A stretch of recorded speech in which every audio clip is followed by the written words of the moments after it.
நமது ஆண்டவரும் இரட்சகரும் மீட்பருமாக இருக்கிற இயேசு கிறிஸ்துவின் நாமத்தினாலே எல்லாரும் நான் வாழ்த்துகிறேன். மறுபடியும் ஒரு வீடியோவில் சந்திக்கின்ற தேவன் கொடுத்த வாழ்ப்புக்காக தேவனுக்கு நான் நன்றிகளை ஏறெடுக்கிறேன். நாம் ஜெபிக்கலாம். எங்களால் இல்லாமல் நேசிக்கிற பிதாவே, அப்போ அவங்க சத்தியத்தை சொல்ல முடியும் நெற்குளத்தில் இருக்க நன்றி. அப்பா, பேசுவது நான் அல்ல, பரிசுத்த ஆவியானவரே நீரே வெளிப்படும். இயேசு கிறிஸ்துவின் நாமத்தில் ஜெபிக்கிறேன் சொல்லணும்ல. ஆமென். பிரியமானவர்களே, இன்றைக்கு நம் தியானத்திற்கென்று பரிசுத்த ஆவியானவர் நமக்குள்ள இருக்கிறார் என்பதற்கு ஆதாரம் என்ன? பரிசுத்த ஆவியானவர் நமக்குள் இருக்கிறார் என்பதற்கு ஆதாரம் என்ன? யோவான் எழுதின சுவிசேஷம் 3ஆம் அதிகாரம் 5ஆம் வசனம். யோவான் எழுதின சுவிசேஷம் 3ஆம் அதிகாரம் 5ஆம் வசனம். இயேசு பிரதியுத்தரமாக, ஒருவன் ஜலத்தினாலும் ஆவியினாலும் பிறவாவிட்டால் தேவனுடைய ராஜ்யத்தில் பிரவேசிக்க மாட்டான் என்று மெய்யாகவே மெய்யாகவே உனக்கு சொல்கிறேன். ஒருவன் ஜலத்தினாலும் ஆவியினாலும் பிறவாவிட்டால் தேவனுடைய ராஜ்யத்தில் பிரவேசிக்க மாட்டான். அப்போ அன்றாக இயேசு கிறிஸ்துவனுடைய பக்கத்திலிருந்து அன்றாக இயேசு கிறிஸ்து சிலுவையில் அறையும் போது பக்கத்திலிருந்து அந்த கள்ளன் அவன் ஜலத்தினாலும் பிறக்கவில்லை, பரிசுத்த ஆவியினாலும் பிறக்கவில்லை.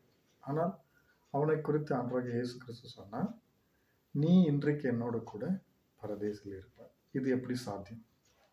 ஜலம் என்பதின் பொருள் மனம் திரும்புதலுக்கு குறித்து சொல்கிறது.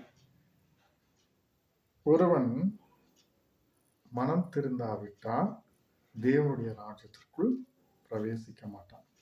அன்றாக இயேசு கிறிஸ்து சொன்னது கூட, நீங்கள் மனம் திருந்தி சுவிசேஷத்தின் நம்பிக்கை வையுங்கள், தேவனுடைய ராஜ்யம் சமீபித்திருக்கிறது.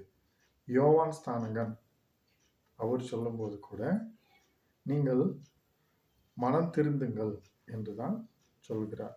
அப்போ அந்த கள்ளன் தன்னை பாவி என்று ஒப்புக்கொண்டு மனம் திருந்தினபடியால் அன்றாகிய இயேசு கிறிஸ்து அவனை பரதேசிக்கு அழைத்து சென்றார்.